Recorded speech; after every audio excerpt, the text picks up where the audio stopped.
A king is only as strong as the men who stand beside him.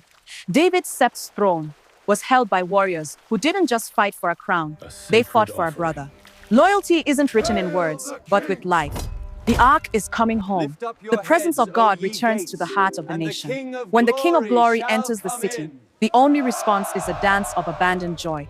David wanted to build a house, but God promised to build David a house of eternity, a throne that will outlast the sun, leading to a king who will rule the stars forever. In a moment of pride, judgment fell, but the threshing floor of Ornan. Mercy met the sword. Fire falls where the heart is honest. Gold from the ends of the earth, cedar from the mountains, and iron for the gates. David spent his final strength gathering the glory for a temple. He would never step inside. True greatness is building for a future you won't see. Thousands of voices in perfect harmony. Hundreds of trumpets sounding as one. David didn't just organize an army. He organized an atmosphere of constant praise. The blueprint is passed. The stones are ready. David's era ends not in a tomb, but in a vision. The shepherd is leaving, but the house of the Lord is just beginning.